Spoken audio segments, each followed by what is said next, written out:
sinal da Santa Cruz, livrai-nos Deus, nosso Senhor, dos nossos inimigos. Em nome do Pai, do Filho e do Espírito Santo. Amém. Meu Senhor e meu Deus, creio firmemente que estás aqui, que me vês, que me ouves. Adoro-te com profunda reverência. Peço-te perdão dos meus pecados e graça para fazer com fruto este tempo de oração. Minha Mãe Imaculada, São José, meu Pai e Senhor, meu anjo da guarda, intercedei por mim.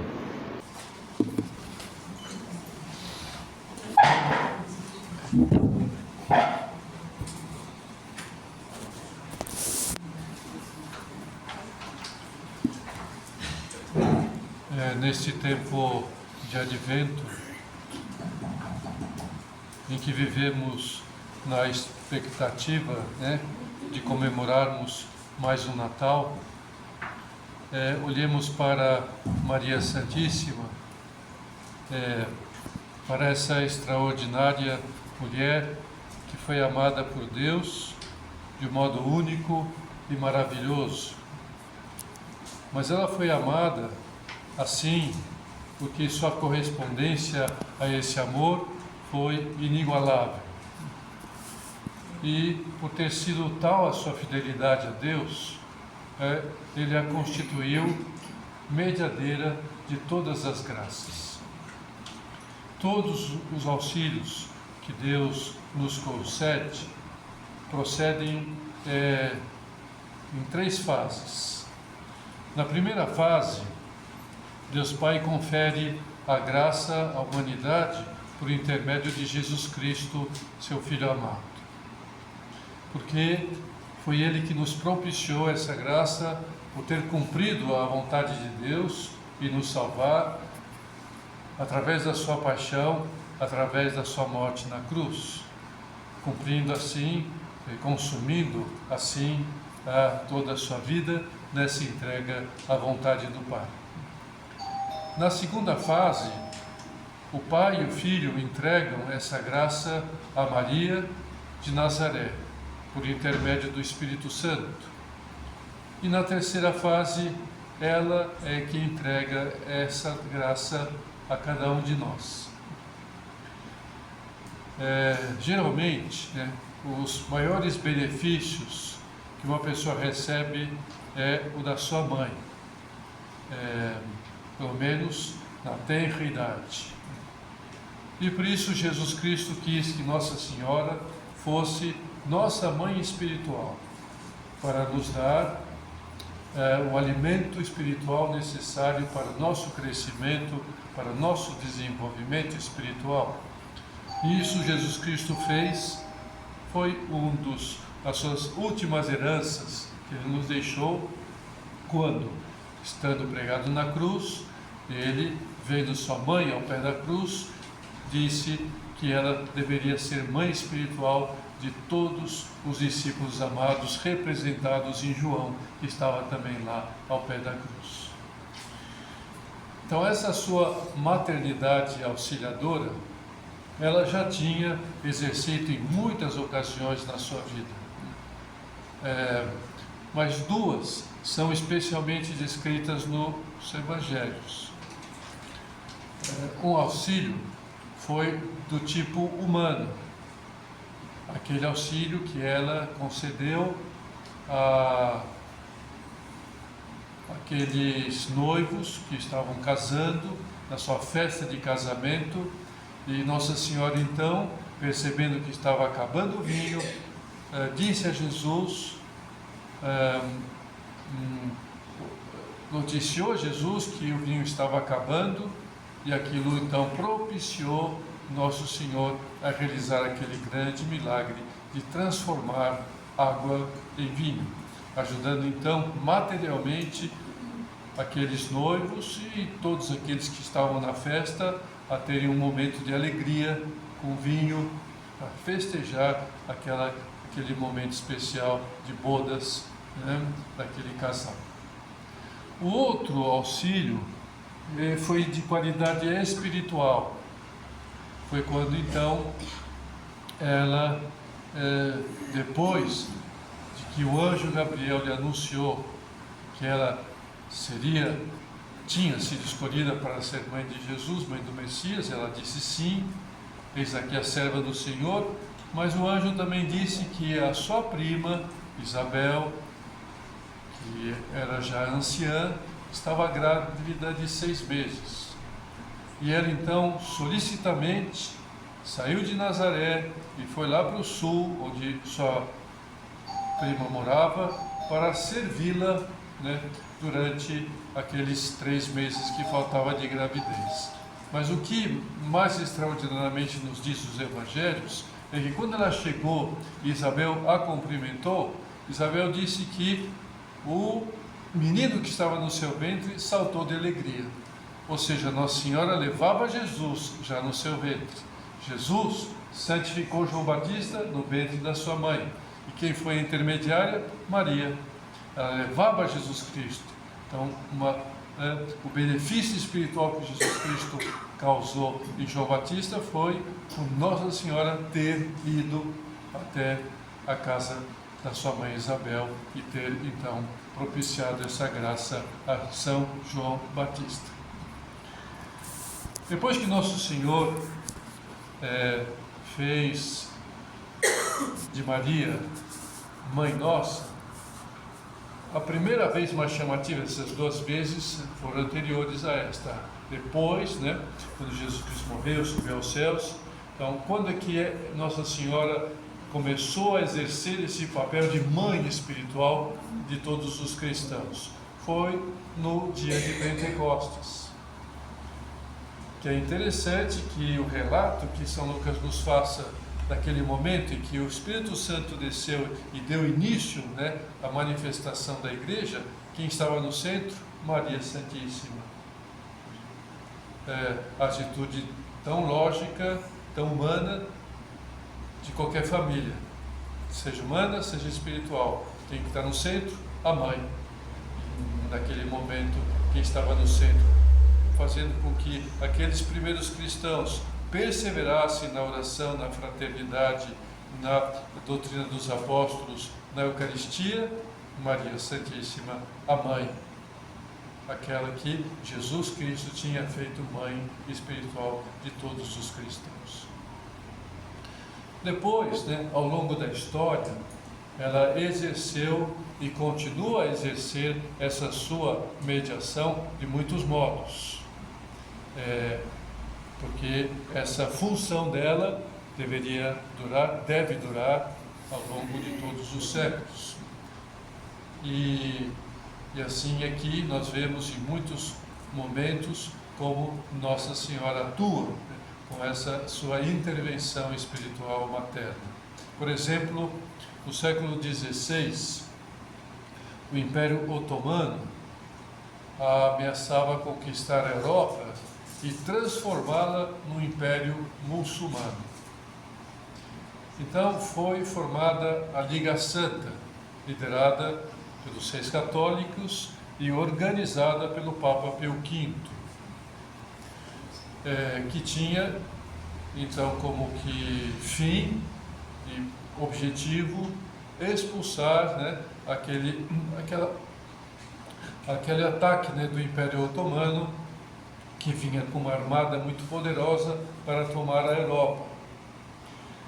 E o momento culminante dessa disputa ocorreu na Batalha de Lepanto.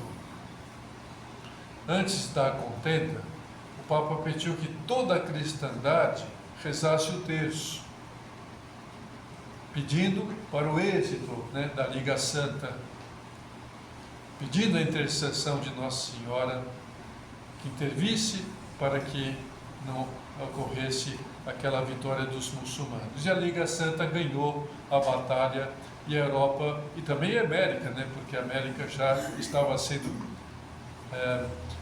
colonizada, catequizada, também não se transformou numa grande nação islâmica. Imagine, toda a Europa, toda a América seria hoje islâmica. Mas Nossa Senhora interveio naquele momento. E no mesmo século XVI, lá no México, em Guadalupe, Nossa Senhora, ela mostrou todo o seu carinho materno a Juan Diego. Nós comemoramos, foi ontem, né? Comemoramos a festa do João Diego, né? São João Diego. E que bonitas são as palavras que Nossa Senhora então disse a ele. O que estava acontecendo? João Diego saiu da sua cidade, da sua casa, e foi até a cidade do México. Tinha que passar por uma montanha até chegar à cidade do México. Então, nesse caminho, Nossa Senhora apareceu para ele. Mas João Diego não sabia que era Nossa Senhora. E estava preocupado em chamar, um sacerdote para que fosse atender o seu tio que estava doente. E Nossa Senhora, então, aparece e o que diz a ele? Escuta e guarda no teu coração, meu filho, o menor, que o que te assusta e te aflige é nada. Não se perturbe o teu rosto, nem o teu coração, não temas esta doença, nem nenhuma outra doença, ou coisa dolorosa e aflitiva. Não estou eu aqui? Eu que sou tua mãe? Não estás sob a minha sombra e resguardo? Não sou eu a fonte da tua alegria? Não estás debaixo do meu manto, em meus braços? Por acaso tens necessidade de alguma outra coisa? Nada te aflija ou te perturbe. Então Nossa Senhora intercedeu, para que ele não se afligisse com aquela doença. Nossa Senhora, então, por intercessão sua, Jesus curou, o seu tio e, mais do que isto, deixou impressa no seu manto aquela imagem de Guadalupe. E isso propiciou a que muitos índios se convertessem, os índios astecas. Principalmente por quê? Porque as mães, ao verem aquela imagem de Nossa Senhora e conhecerem a história de Nossa Senhora, pensaram, ela é igual a nós, porque ela perdeu seu filho, que foi crucificado.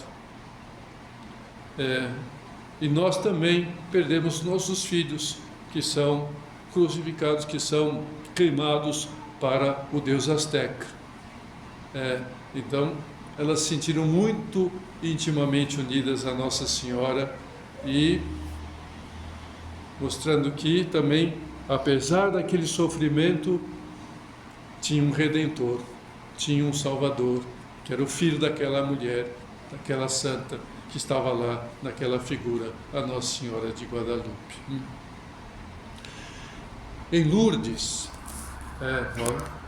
lá na França, Nossa Senhora, através de Bernadette Soubirous, quis confirmar os católicos na importância de recorrer a ela rezando o terço. Por quê? Porque Nossa Senhora apareceu com um terço na mão e pediu a Bernadette, você pode vir aqui durante 15 dias para a gente rezar o terço junto? Então, a Senhora rezou com Bernadette naqueles 15 dias o terço, mostrando que ela gosta de que rezemos o terço, e ela reza conosco, Além disso, ela também veio para agradecer, porque 4 anos antes o Papa tinha decretado o dogma da sua Imaculada Conceição, que nós comemoramos domingo, dia 8. Mais recentemente, em 1917, Nossa Senhora foi a Fátima, em Portugal. E lá, então, ela mais uma vez pediu, agora não para agradecer, mas para pedir que rezássemos o terço. Pediu veementemente. Em Lourdes ela manifestou, que gosta do terço. Em Fátima ela disse veementemente: rezem o terço, para que não ocorresse aquelas desgraças que ela previu, que ela veio anunciar. Olha, vai vir, né, problemas, né, a Rússia vai espalhar os seus erros, vai vir uma segunda guerra mundial, o Papa vai sofrer um atentado. Tudo isso, para não acontecer, tem que rezar o terço. Mas não houve, né, não houve essa adesão da mensagem de Fátima naquele momento. E por isso a União Soviética espalhou seus erros, acabou com tantas nações, houve a Segunda Guerra, mas depois, com os alentos dos papas, principalmente o Papa São Paulo II, o terço se difundiu. Ele até escreveu, né, um documento sobre o terço, e assim ele, que seria o Papa que seria morto pelo atentado, não morreu pelo atentado, graças a Maria, principalmente no dia 13 de maio, né, dia da primeira aparição de Nossa Senhora. Isso quando o Aliaga, que tentou matá-lo, e depois foi preso, quando o São João Paulo II, já recuperado, foi visitá-lo para perdoá-lo, aquele turco atirador perguntou: por que o senhor não morreu? Porque eu sou um bom atirador, né? E estava muito próximo, e alguma coisa aconteceu. O que aconteceu? E São João Paulo II lhe disse: você não contou com a Virgem de Fátima, né? Vai fazer um atentado em 13 de maio com o Papa? Aí podia ter escolhido outro dia. Aí não dá, né? Nossa Senhora esmaga a cabeça da serpente, né? Então, histórias como essas, né, existem em todos os povos da Terra. E nós temos a nossa própria história, né? No Vale do Paraíba, Nossa Senhora Aparecida, né, que também veio, né, e interveio com o milagre da multiplicação dos peixes lá, né, para aqueles pastores e aqueles pescadores, e depois tantos milagres materiais e espirituais. A gente vai lá, na sala de ex-votos, né, ver quantas maravilhas, né, e quantos milagres de pessoas, de noivas. Até Ayrton Senna deixou lá o seu capacete, né? Então, tantas coisas. Nossa Senhora intervém na história do nosso povo, porque ela é nossa mãe. Mas Nossa Senhora, ela não é só mediadora de graças materiais e espirituais, mas ela também é nosso modelo de virtudes.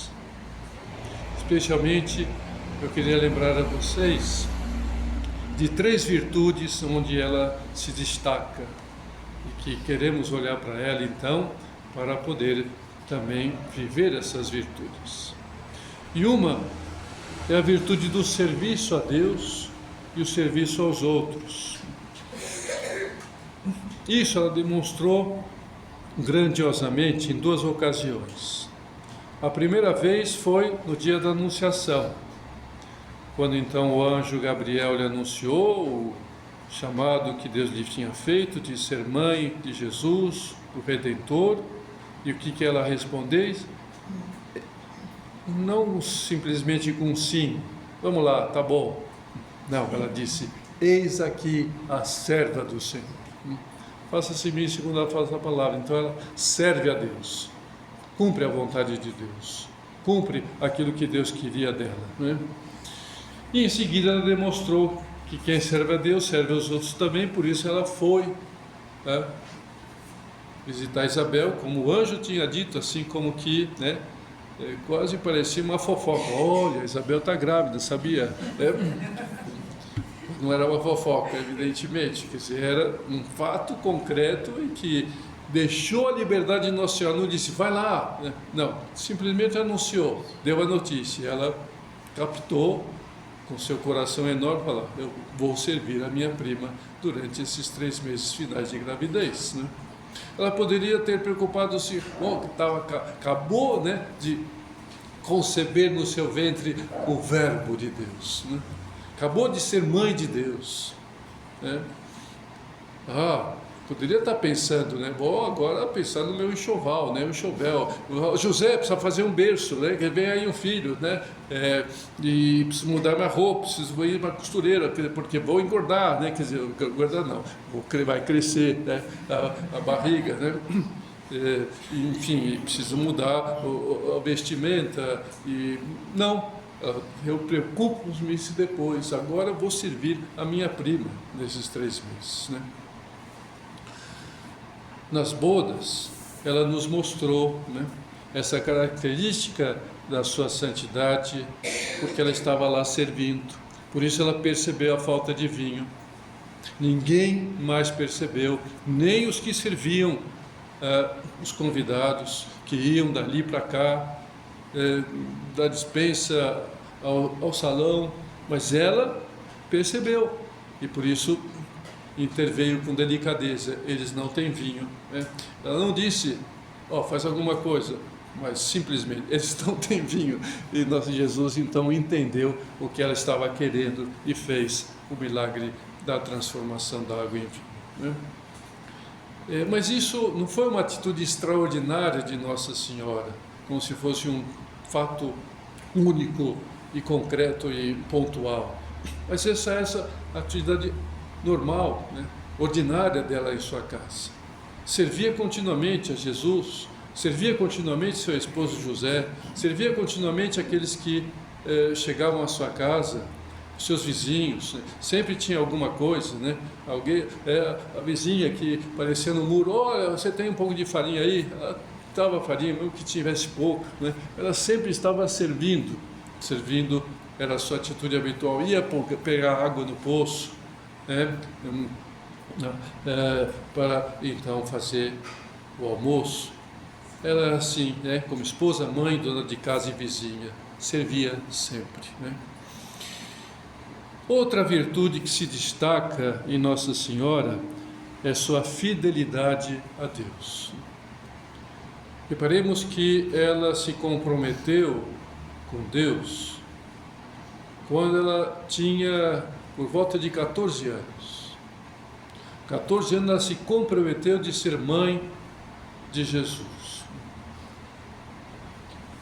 9 meses depois, ela deu à luz a Jesus. Mas onde ela deu à luz a Jesus? Num palácio? Bom, aqui está vindo o Rei dos Reis, Senhor dos Senhores, Deus, Criador do céu e da terra. Vai nascer num palácio? Não, vai nascer no estábulo. E ela se revolta, fala, onde está aquele anjo safado que disse que iria ser rei, que ia ser rainha? Agora não aparece, né?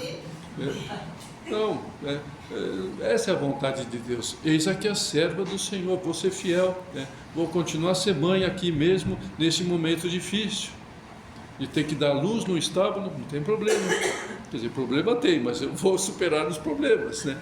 Vou enfrentar, e enfrentou com garbo, com simplicidade, com brio, né? Aquele momento.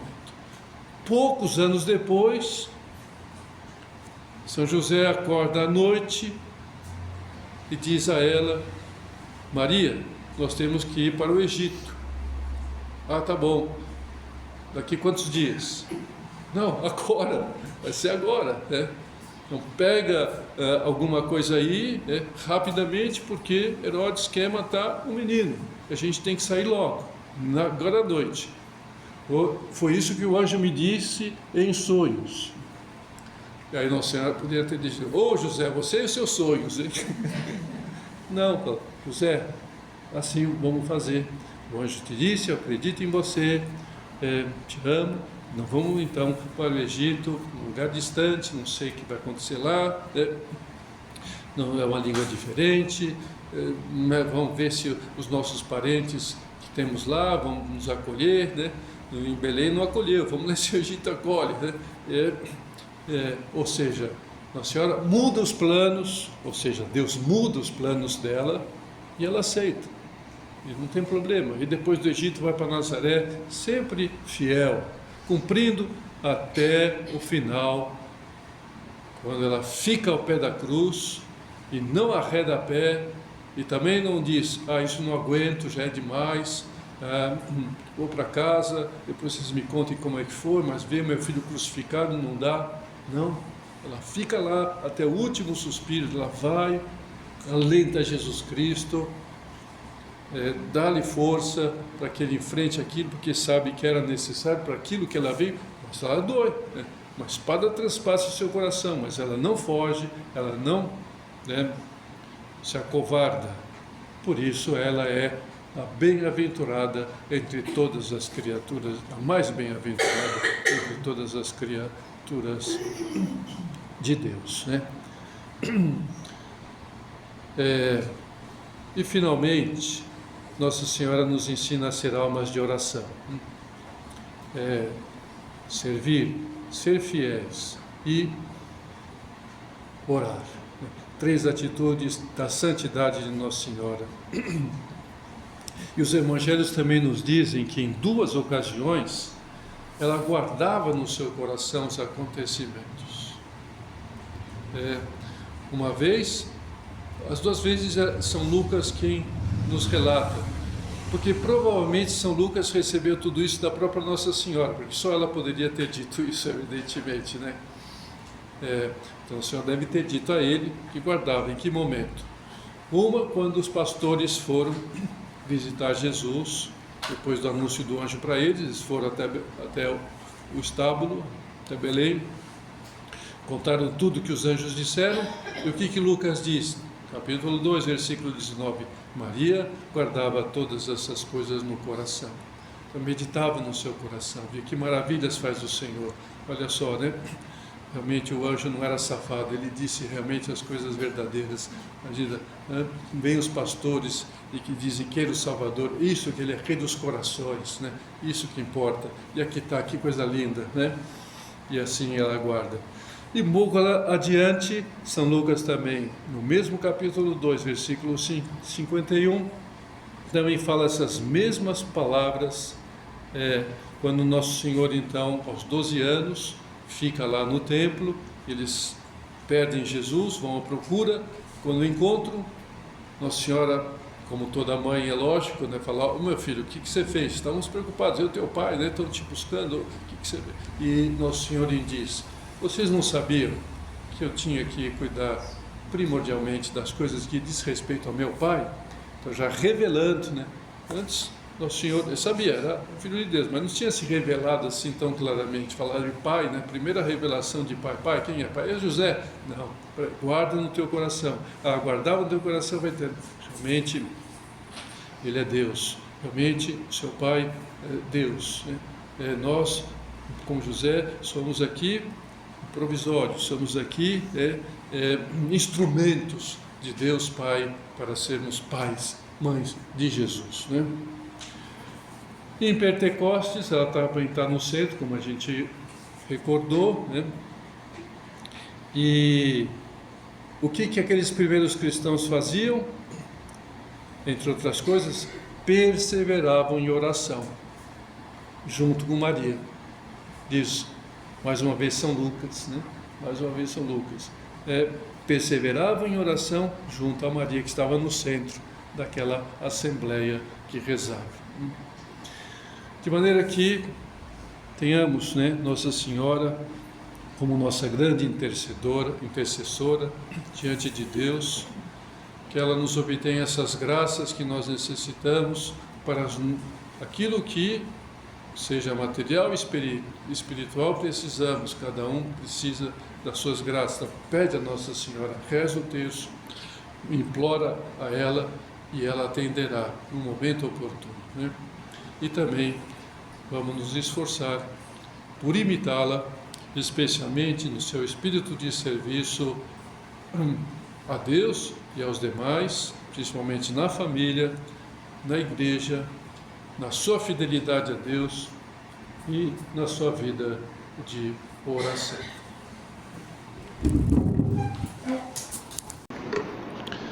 Dou-te graças, meu Deus, pelos bons propósitos, afetos e inspirações que me comunicaste nesta meditação. Peço-te ajuda para os pôr em prática. Minha Mãe Imaculada, São José, meu Pai e Senhor, meu anjo da guarda, intercedei por mim.